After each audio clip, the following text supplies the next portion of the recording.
Hello friends, welcome to another episode of Blossoms and Bourbon. My name is Mark, I'm the owner here at Creative Occasions. It's a pleasure to welcome you to my workroom. And I want to thank all of you who watch and subscribe, and if you really like and want to support us, you'll do that. You'll watch all the way to the end because we always have a bourbon tasting or a cocktail or something at the end. And be sure and like the videos and hit the bell icon so that you'll be notified when we post new content, okay? Appreciate you guys so much. Moving in on Halloween. Halloween is one of my favorite holidays. Honestly, I just love it. I think it's just kind of fun. It's an opportunity for all of us big kids to kind of act like little kids.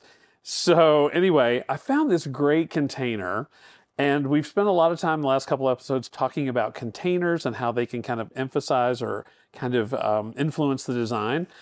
This is actually from a home goods store, and it's designed to hold your like wooden spoons and kitchen utensils, which I just thought was really cool. I, of course, looked at it and said, I want to do flowers in it. When you're looking at something that's not a floral container, be sure to do a test run with it to see if it's going to work for you and for actually holding water if you're doing a fresh arrangement. And the way to do that, easiest is pour water in it up to the level where you think you're going to, need the water. And then just sit that on a paper towel on your counter and watch it. And if the paper towel starts getting damp and wet underneath, then you know that the inside of the container is probably not sealed properly. And it's not going to be suitable for use as a flower container just as it is. You can put liners in them, and that will certainly help. So because I didn't want to mess this up too much with foam or something, we're going to use our friend the chicken wire. And remember, when you're using chicken wire, it's important to have a couple of levels. You want to get a level on top, and you want to be sure and have a level on the bottom also, so that that will help hold those stems in place once they go inside. So we're just going to work that in.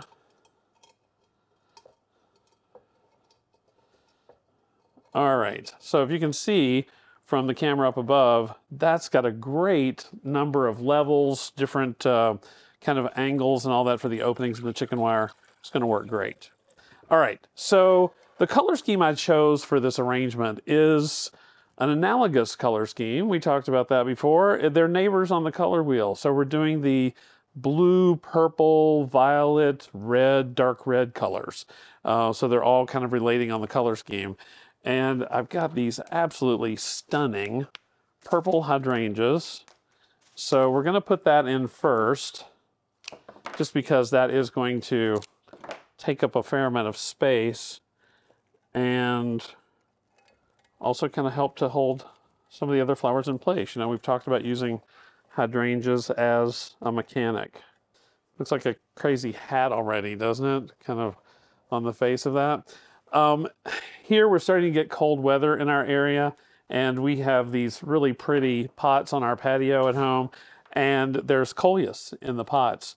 And so I thought, these colors are great. It might be kind of fun to use some of the coleus in the arrangement today, because it won't be too much longer. The frost is going to get it anyway. So let's put that in there.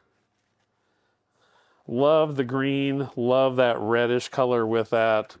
And now let's continue with a little bit of that red through the use of some of these roses.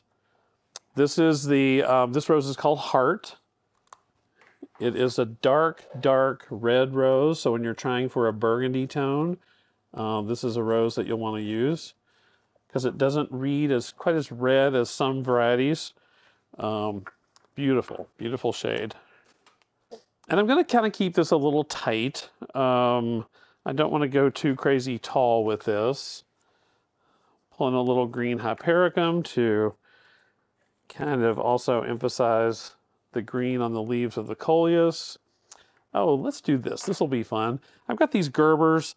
They're starting to show a little age, and that's why the edge of the petal has this discoloration on it. But for me, it's going to work great because that kind of pulls in the purple. So because it's Halloween, we're going to take googly eyes and we're going to add them into the center of the Gerber daisy. Just put a little sticky dot on the back of the googly eye, and then we're just going to plop that right into the center. Just give it a little pressure so it stays in there nice. Yeah, so let's bring that up a little bit just because it's Kind of a little more fun than having it low. Here's another one. Let's do one more of those. I do have the affiliate links in the description for these products, for the sticky dots and things like that. I do get a small commission should you decide to purchase things. So if you're interested in having some of those materials at your use and for your use, feel free to shop that way. Okay, I like the eyeballs. Another product that I love and that we use a lot in weddings is thistle. And it's got this great sort of blue-gray color. It's a really lovely product, but because it's thistle and it's kind of prickly, it's great for Halloween, right? So I'm gonna put a little bit of that here. A little more front exposure on that because I want to be able to see it.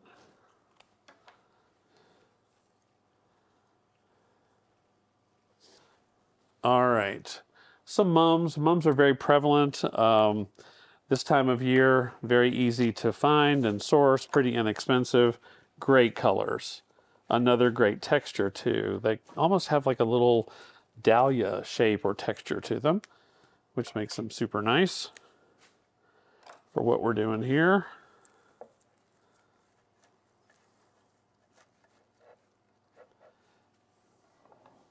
Okay. Let's do a little more purple with the status. I don't want to do a lot with foliage in this arrangement just because that's a personal preference of mine. I really want the emphasis to kind of be on this container, to have this sort of low, compact arrangement of some fun materials and kind of a whimsical look to it, but yet have the emphasis on Mr. Skeleton below. These are cool. Scabiosa. These are the Blackberry Scoop, I believe is this variety name. And then this really pretty shade of burgundy, darkish purple. Be another fun thing to kind of give it a little height and a little more openness. They are shipped with these little plastic sleeves on them to protect the stems. So we'll just slip those off before we put them in. Don't forget, even when you can't see inside the container, to be sure to trim all of the foliage that's going to be below the water line. That is going to help the longevity of the arrangement. Without doing that, even though you can't see it, the arrangement won't last nearly so long. All right, I think that's good. I kind of like that. It's tight, a little compact would work great if you're setting up a bar for a Halloween party or just on your kitchen table to enjoy for the next couple of weeks. But have fun, explore that with a kind of unique and different container, and just enjoy the holiday. All right, so on to bourbon. This bourbon is a new to me bourbon. It's called New Riff. Part of their promo and the verbiage that they use is this is a new riff on an old tradition. It is from Newport, Kentucky, the New Riff Distillery. It is a pretty heavy rye, so I'm expecting it to be a little on the hot side. It's a 4-year-old product, and you know, they had me at the bottle, right? As a designer, you know, I've told you that before. I kind of watch and look at these, and I love the shading of this black that opens up into clear glass so you can see the product at the bottom. Super cool. This is a bottle that I actually did purchase on one of my trips to Kentucky. One of my friends who was here in the peanut gallery said he thinks it's time for us to make another trip, so we'll see. This actually, the mash bill for this product is 65% corn, 30% rye, and 5% malted barley. So good color in the bottle. You know, it's got that nice caramel color for sure. Such a happy sound. Ooh, that's pretty. All right. So yeah, definitely a nice kind of caramel color to this. It doesn't smell like it's going to be super spicy. It's got, you know, some vanilla, little sort of caramelly, butterscotchy flavor.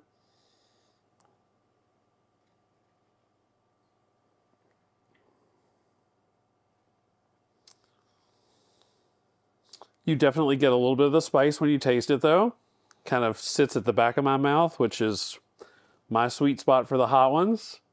Definitely has, you know, more of that cinnamon and clove kind of essence with the taste.